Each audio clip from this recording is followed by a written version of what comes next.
Hey, everybody, it's your boy, Dude John here. Thank you so much for watching this video. Much appreciated. If you like the content, please hit that sub button. If you haven't already, hit that notification bell to let you know when I post another video for you guys. Hit that like button. And if you want to, drop a comment and say hi. I also live stream Monday, Wednesday, and Friday over on turbo.live/DudeJohn, 9 p.m. Central Time. Hope you enjoyed this video as much as I enjoy making them. Let's get into this video, shall we? Hey everybody, this is Do All Us Criminals Think the Same? Spectrum by Jubilee? Jubilant? I cannot pronounce the name. What's up, good humans? This was one of our most requested episodes, so we've heard you. When I first trying to forgive myself, I was like, okay, I wiped another human being off the face of the earth. Like, how do I forgive myself? How do I ever come back from this?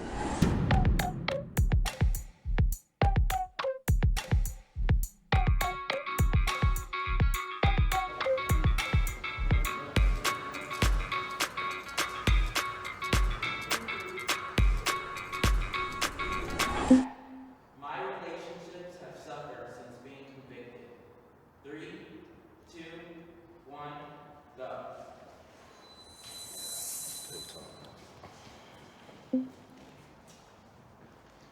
Asian families, like, we're super conservative. We don't talk about our feelings or anything like that. And it's just like, did you do your homework? Okay, good. My first visit in prison where like we're actually in person was like the first time my mom's ever hugged me in life. You know, it was just like, okay, you're doing good. I just feel really fulfilled by my relationships after going through that and really like, when you're going through your worst, that's when either like, you reach out and build on top of those relationships or like you just let it falter and you just shut everybody out. Like Pink said, like our Asians, we never tell each other we love her. Yeah. I remember for me, it was in prison that was the first time I was able to tell my mom that I love her. My relationship with my family, my friends is a lot more meaningful and strong today than what it was. During time, when I came to prison, a lot of my family members was older. Seeing me, you know, they favorite nephew, they favorite grandchild, go through this, they were stressing out, crying. I had some have a heart attack in front of me, a seizure. You know, that bothered me. A lot of them passed on, never got a chance to see me walk up out of prison. It's like a good and bad with prison because it's like a metamorphosis that you go through because of this situation. You have to sit in whatever you've done, but at the same time, you get to, you know, transform yourself into something better. I have had fears about re-entering society. 3, 2, 1, go.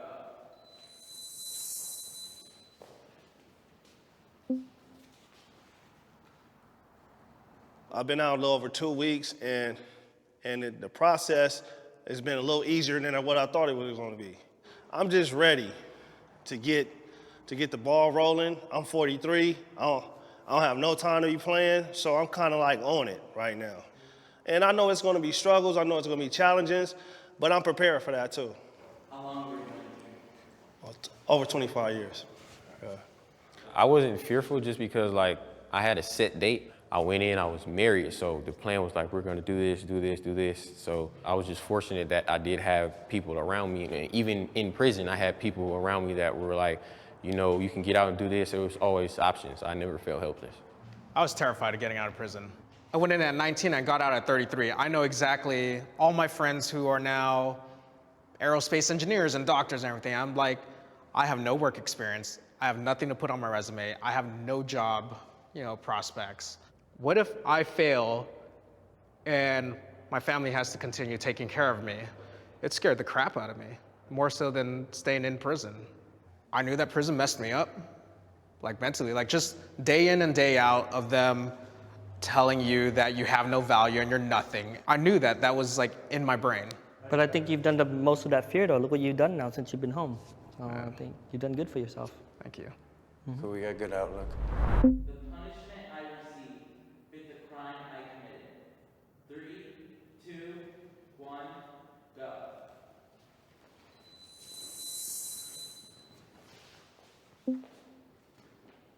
It was 6 of us on my case, and they gave us all 6 the same charge. You just gotta take full responsibility.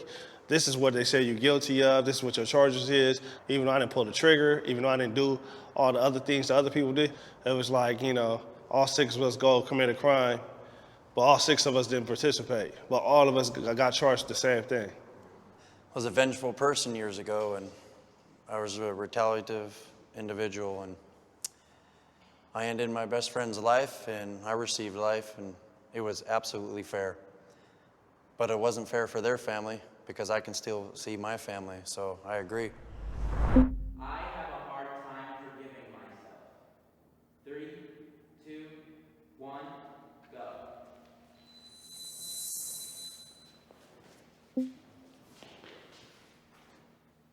It did take me a second to forgive myself, because I think for any of us, like we were hardest on ourselves, you know, we do something wrong. And everybody else will forgive us, but we don't forget ourselves. So it took me a while, but I have owning it and then forgiven myself on that. So that's why I'm kind of just somewhat agree. For me, it was hard just based on like my father passed when I was in prison. For years, I had dreams about him.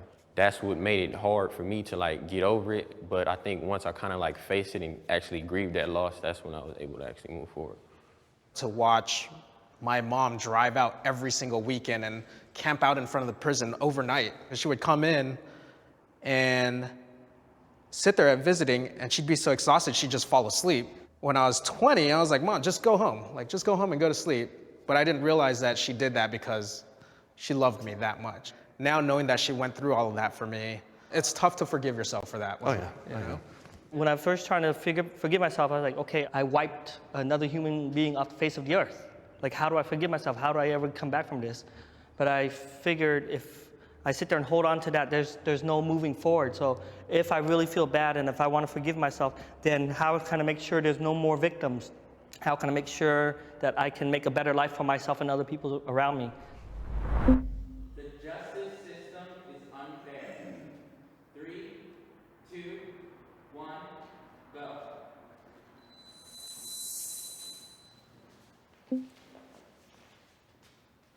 Like for me, it goes down to like history. Basically, the first sheriff's badge was the slave patrol. So coming down that line from the slave patrol to the chain gang to mass incarceration. So like the justice system, I somewhat agree that it's like, because it was created to do what it does. It's doing what it's supposed to. It wasn't made for me or by me. So it does its function as far as I'm concerned.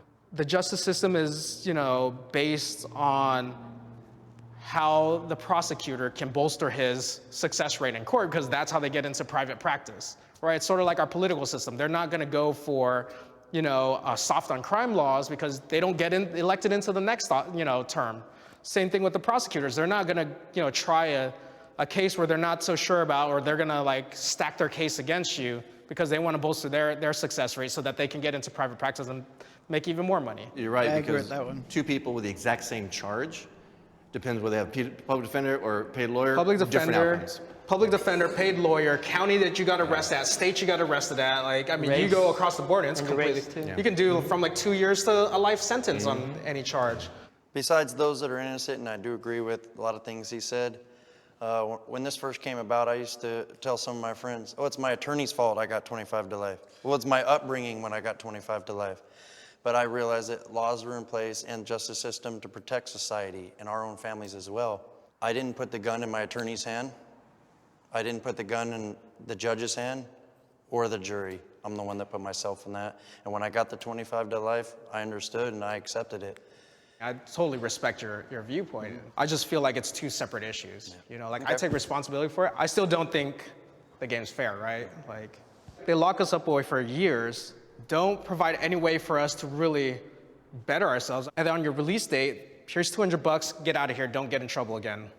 Like I have no idea how to find a job. I have no idea how to cope. I have no idea how to process, you know, my mental state and my emotional state. I was lucky enough to have support, but there are a lot of people we know, like they're paroling Homeless. under a bridge. You know, it's like, what is the system doing for them? I never thought I would live to this age. 3, 2, 1, go.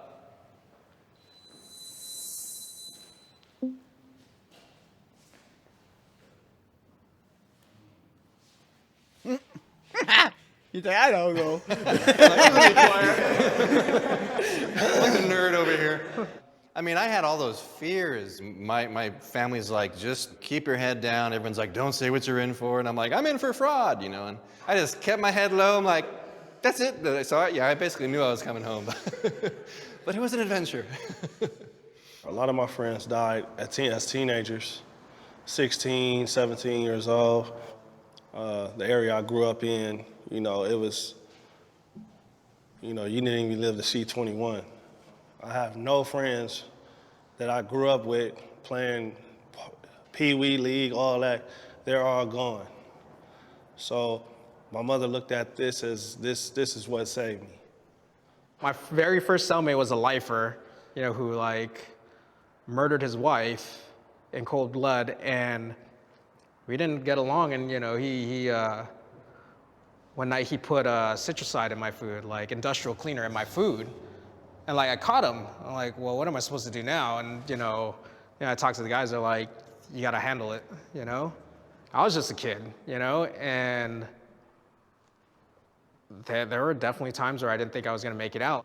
That's the biggest fear, is getting stabbed for somebody else messing up, and then, or the cops just shooting and then missing or hitting us. Yeah. So yeah. My past doesn't dictate who I am today. 3, 2, 1, go.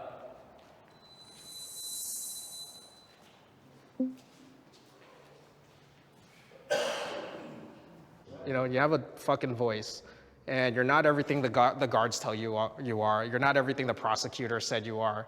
You're not everything that, you know, the wardens and the system says you are, right? Like, the way they treated us like animals, like just throwing us on the wall and like strip searches and, you know, coming into your cell and like tearing up all your stuff. Like, that's not who we are. Well, I love the person I am today. I have the more appreciation for the smaller things. I truly believe that every human being's worth salvaging, and I say that all the time. So that's why, like, regardless of our mistakes in the past or the choices we made, that's why I believe, like, I'm not dictated by my past. Yeah, I appreciate everything you said. That was pretty good. Interesting. Really interesting. Yeah.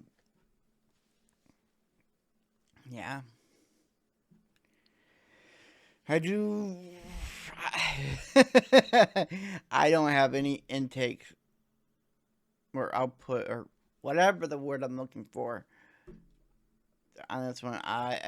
It was a pretty good one and all that. Thank you so much for watching this video with me. Much appreciated. I'll see you guys in the next video, and as always, you are loved.